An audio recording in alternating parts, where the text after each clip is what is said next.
Já parou para pensar em como a polarização, como o pensamento dividido, como o pensamento binário tem afetado nossa capacidade de pensar? Na política a gente já está vendo os efeitos da polarização, né? Estamos a cadeiradas de distância de perceber isso, né? Ninguém consegue mais conversar. Mas e no resto da vida? E nossa forma de pensar?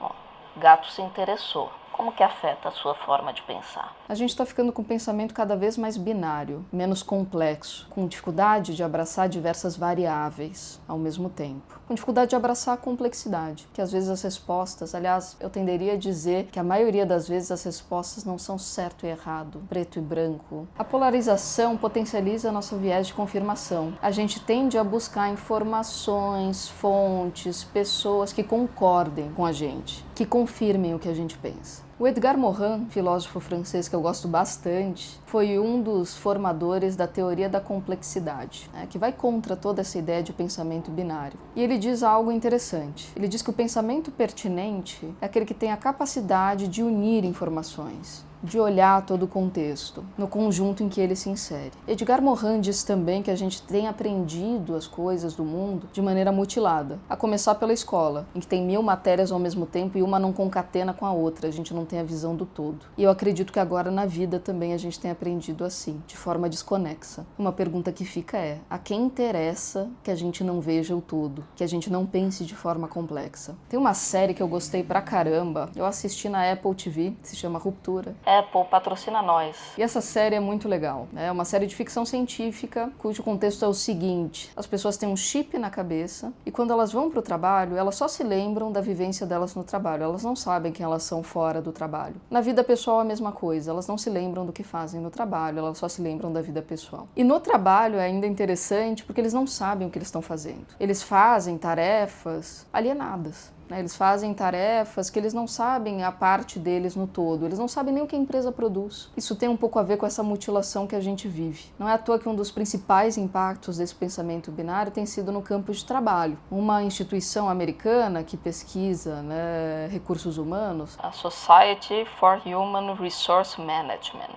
chique, lançou alguns dados que essa polarização de pensamento custa às empresas americanas bilhões de dólares por ano. No Brasil não deve ser diferente. Por quê? Porque ela impacta a criatividade, a nossa capacidade de inovar. A gente fica com um pensamento muito atrelado, muito no cabresto, sabe? Ela leva à diminuição da nossa capacidade criativa num momento de inteligência artificial onde a nossa capacidade criativa e de inovação deveria ser um dos nossos maiores diferenciais. A gente está chegando numa era em que vai ser possível imaginar histórias e que elas aconteçam quase em tempo real pra gente. Um exemplo disso é o uso da inteligência artificial em museus como o Dali Museum, que usa uma inteligência artificial chamada DALL-E, que cria imagens, e eles fazem experiências muito bacanas, tipo, você chega lá, conta um sonho para a inteligência artificial, eu chego lá e conto um sonho também. E a inteligência artificial tem a capacidade de misturar nossas histórias de sonho e criar imagens baseadas nas obras de Salvador Dalí. Isso é incrível. Mas, por outro lado, a gente está numa das maiores crises de imaginação devido à nossa falta de pensamento complexo, a nossa falta de entendimento da complexidade do mundo. E é só restaurando essa capacidade e nossa capacidade de criar que a gente pensa o futuro. Como disse Alan Kay, grande cientista da computação, a melhor maneira de prever o futuro é criá-lo. E isso cabe a gente.